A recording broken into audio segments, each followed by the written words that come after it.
Bonsoir, voici l'analyse technique du CAC 40 pour le 7 janvier.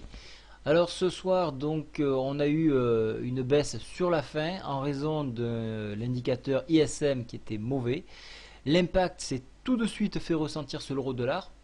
Vous allez le voir ici, hausse de l'euro puisque l'USD est fortement impliqué. Donc quand un ISM est mauvais, l'USD baisse. Voilà pourquoi donc l'euro monte face au dollar. Donc d'où l'explication de cette hausse ici.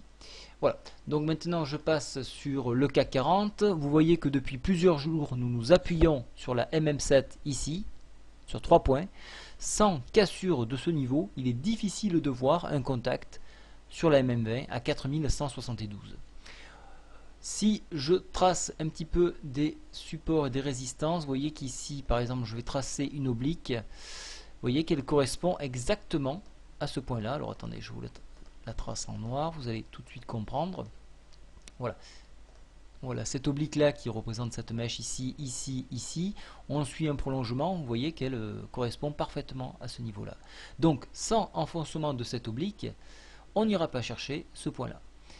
Par contre, en revanche, un appui sur ce niveau-là nous tirera vers 4255 qui correspond au pivot hebdomadaire.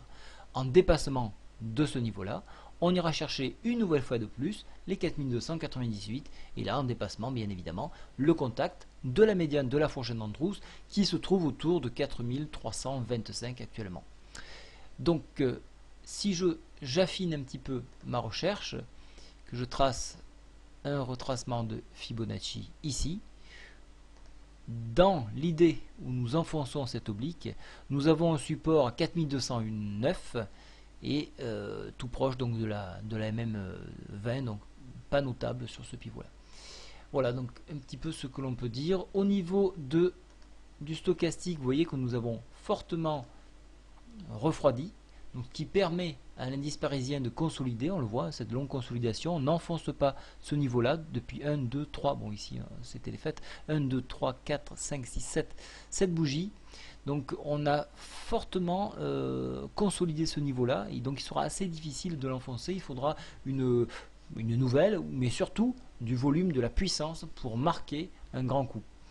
Au niveau de la MACD, on est plutôt neutre, bien que la tendance est légèrement haussière, mais on en commence un petit peu de s'aplatir, voilà pourquoi je le considère plutôt comme neutre.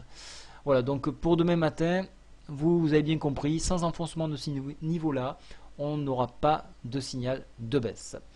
Voilà, pour demain matin, deux statistiques importantes. Midi, les commandes industrielles allemandes, et à 14h15, le taux d'emploi non agricole. Voilà, je vous donnerai les points clés ce soir probablement, je vais voir un petit peu selon mon planning, mais je vous les donnerai bien évidemment avant l'ouverture des marchés. Bonne soirée à tous, au revoir.